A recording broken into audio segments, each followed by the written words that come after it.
Welcome to the Real Estate Investors Marketing Show, where we help real estate investors gain more leads, stronger relationships, and more deals through the power of online marketing. I'm Lyndsay Phillips, your content coach and expert on all things content marketing for entrepreneurs and real estate investors. And my co-host... I'm Aaron Hughes. I'm a real estate investor and the world's only exclusive real estate investing copywriter. And a killer marketer. Oh, that's really nice of you to say. I have so much fun working with you. So today we're going to talk about why branding matters. Honestly, Aaron, it still blows my mind when I go to someone's website and it's all over the map. And then I go to their social media and it's like, oh, it's got nothing to do with the website.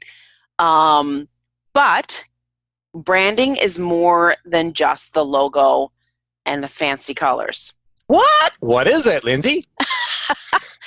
I mean, it's so many things, right? And you're probably dealing with your branding on a day-to-day basis and you don't even realize it. So obviously your logo and the colors that are in your logo and your website and the tagline and the fonts that you use.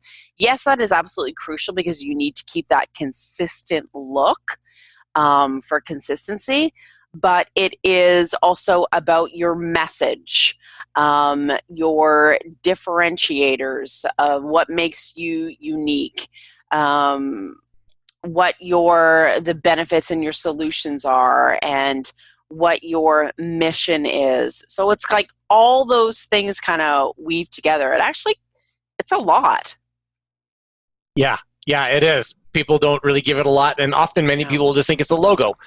But it's way, way more than that. I know. And can I jump in here and say one quick thing? Go for it, man.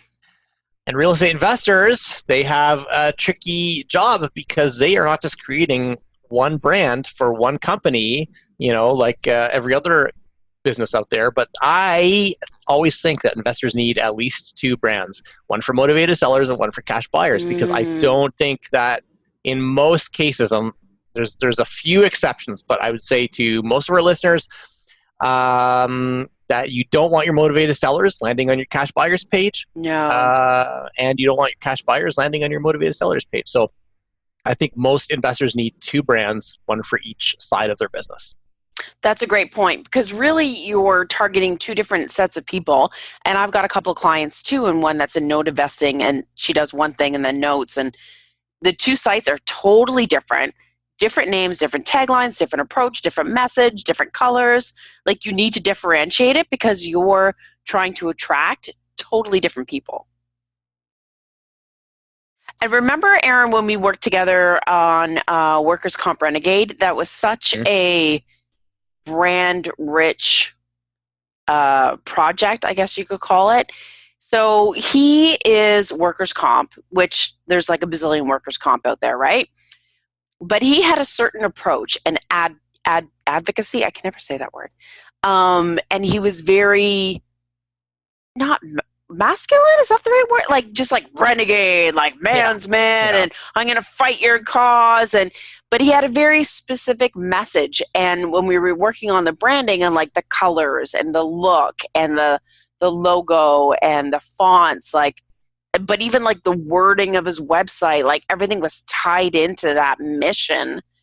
It was so much fun. I loved it. Did you like it? Yeah, it was a great project because I haven't done a lot of work with workers' comp people, but I've done a little bit, and it was fun because we really dug in and we found a differentiator that I felt no one else in the market was doing, and so we kind of built this amazing differentiator that just was so compelling. Yeah. Absolutely. And I mean, that's an outside story, but like in your real estate investing business, like I know, for instance, like Jay Massey, he's very Airbnb. And so he's niched down. He didn't always used to be that way. And so he's like changed his website and he changed the look of it and the messaging. And it's when you niche down or when you want to target a specific market, like all of those pieces are so crucial. So why do you think, like, everyone's like, oh, why does it even freaking matter? Like, I'm calling people, I'm doing my thing. Like, why do you, I know why I think consistency matters. To me, it feels like you're top of mind. It's like Coca-Cola. It's so easy to recognize, right? And it's trustworthy. And you know that they're like a professional business. Why does it matter to you? Like, Well, it matters to me because, I'm going to weave in my own story here for a second because, like, I started like freelance writing as a yeah. general freelance writer Yep. in like 1999. Well, it's even a little bit before that, but like 1,000 years ago. And I did that for a long time, and it was okay. I put food on the table, and I did okay. But I found who did I really like to work with, and who actually needed my services, and how could I be an authority and charge a little bit more. um, Yes. and so I niched down, and I agonized over it for a long time, and then finally chose to focus on real estate investors. And it was almost a whim. Like, I mean, I agonized over the decision, but finally I'm like, okay, I'm going to give it a shot. I've got nothing to lose. And then as soon as I did, like, that changed the game for me as a Yeah. writer. And like, it was almost overnight in terms of like the phone ringing. Suddenly people were calling me, including like some of the biggest names and real estate investors were saying, I'm so glad that there's a copywriter Hmm. focused on us. And so obviously I'm taking it from the copywriting perspective, but I know that the same thing works for real estate investors themselves. Yeah. There's lots of different ways that you can niche down and differentiate yourself. And so if your brand communicates those pieces, then it Yes. it helps you to send that message out to your audience really quickly. Absolutely. And I love that story. And niching down is part of it, but even just recognizing who your avatar is and how visually and message wise you can relate to your avatar and attract them. And I think that part is really key. And I always kind of share this story. It's like if you go to someone's website and you want to, I don't know, find a yoga company or find a property managing company or whoever, and you're like, all right, they look good, maybe I'll work with them. But then you go to their Facebook page and it looks like higgledy piggledy, and it looks like nothing to do with the website. And then you go to their Instagram and they've got like two posts. And then you go to their LinkedIn and it looks completely different and actually has some old messaging and an old logo. And you're like, who the hell are these people? Like, fly by night, blah, blah, blah. It's like, you're just like, backing away. You're like, forget it. It's like you just feel like they're not for reals. They're not, they don't have any credibility. I can't trust them. I'm not putting my money, in their pockets. You just get that first impression right off the cuff. Yeah, so the brand itself is communicating the message and the differentiators, and the consistency kind of Yes. backs up the validity of what you're saying, Yeah, by creating this background of a consistent message. Yeah, I like that a lot. I know. And you know what, too? And I'll play into that consistency a little bit. But if your social media, let's say, has the consistent branding on it, or your logo, or the colors, or the feel, whatever that is, if you're consistent and you're showing that over and over and over again, and it's matching your website and it's matching your videos and everything that you do, people honestly are going to feel like you're everywhere because they're going to like subconsciously recognize it and feel like they've seen it everywhere. Even if they haven't, honestly, I used to get that all the time years ago. Oh my God, you're everywhere. And I'm thinking, I'm kind of not, but okay. Because if you have a consistent brand, they have that instant recognition. And if they see it again and see it again and see it again, it makes an impact and they feel like you are a credible, trustworthy company and that you have got it going on. Hmm. Yeah, that's really good. Hey, do you remember when we worked on a company's branding document? I think it was a couple of years ago when we completely rebranded a company.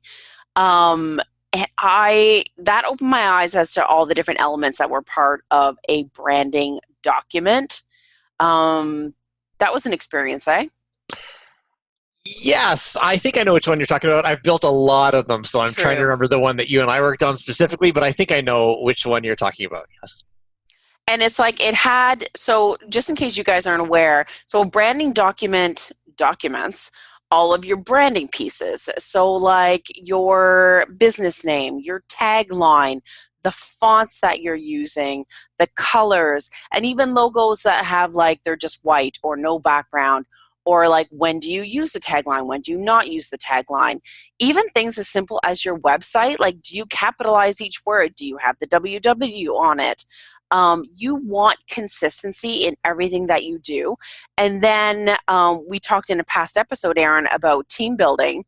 And if you have teams that are helping you out with your marketing or doing your print materials, you want them to know what your logos are, your colors, your fonts, your message. And if they have people writing for you, especially, people like you need to know who their target market is and what their mission statement is. You need to know all those things so that you have consistency across the board. Yeah, that's true. And I would say that the really, really big companies, like they have like 100-page, It's like you go to insane. Coca-Cola or IBM, they will have like 100-page branding guidelines. So I'm not suggesting that our listeners have that. People are like, But sweet Jesus, yeah, Aaron. that's right. But I'm just using that to illustrate Yeah. just how extensive that they can be. But just start with a Google Doc, Yeah. and have your images on there. Say when you should or shouldn't do it. I really like what you said about what should be capitalized or not. Colors, it's so good. And then when you're working with a designer or a writer, just Yeah. give them the link. And the biggest thing there is that you have quality control. And then you're actually making your team members more efficient because they're going to be able to dial in their job that much faster. I think that has a lot of value. Now, and some people are like, oh, brand just affects, your website and social media. But I mean, you and I, especially with all the different contractors that we work with, we deal with branding, God, in everything we do, right? Like absolutely everything. Yeah, it needs to be dialed in everywhere. Like I think just when you think about the language that like my clients use, or your clients use, Mm, I want that language to be consistent all throughout the brand as well. Who is it talking from and who's it talking to? All of those pieces. Like, do you sign off your email just with your name or with the yeah. team's name? What's your PS that you're going to put in your emails? Like all those things have branding elements and opportunities in them. So many tiny things. And even like your bio, like if your bio is different in this place than it is in that place and that place and that place and that place, people are like, do you even know who the hell you are? It's And like it's a nightmare. It's a nightmare if you have to crazy. change your bio at all, which we've had to do with Yeah, the yeah. Oh my clients. God. Then you're stumbling like years down the road. We are still stumbling I over. know. Oh, that's the old bio. Like, oh, come on. It's outrageous. Yeah. But again, your website, your social media. So we talked about images, but even videos, like the call to action that you have on the end, the description that you have, your thumbnails, your books. I mean, Lord knows how many versions of books have you done, dear Aaron, of like changing branding. A God, bazillion. Yes. yes. Lead magnets, products, events, landing pages, thank you pages, emails, campaigns, like it touches everything. And ultimately, though, it sounds like a lot of work up front, Yeah. but it really simplifies things in the end, because then you're not trying to reinvent the wheel every single time. Yes. Oh my God, absolutely. And especially again, when you offload things to team members, they can just take it. They know exactly kind of like what to do and how to make it look. And yeah, it does. It's hard up front, but it makes life so much easier down the road. So we probably have a whole bunch of listeners who are in various stages of their of branding. Some will be brand Yeah. new and just still Yep. creating a brand, and others will be really seasoned and have an amazing brand. What would you say would be the top 3 action steps that they need to take right now in order to make sure their branding matters and to create some consistency? Perfect. And I can put a couple of links on the show notes as well. But make sure that you know the colors and the fonts of your logo. Don't use a bazillion types of logos because there's some people that have different renditions. Stick to 1 or 2. And then there are actually a couple of sites online where you can, even if you are not in touch with your designer anymore, you can extract the information of what the fonts and the colors are. And then at least and your bio. And then just make sure that that is consistent through every platform, your website, your landing pages, all that stuff, that the colors and the fonts that you're using are consistent throughout. That is like foundation number one. You know what I mean? Good. That's really good advice. And then you can take it up a notch. Yeah. That's another episode of how to take it up a notch. There's a lot that you can do. I know. It can be overwhelming.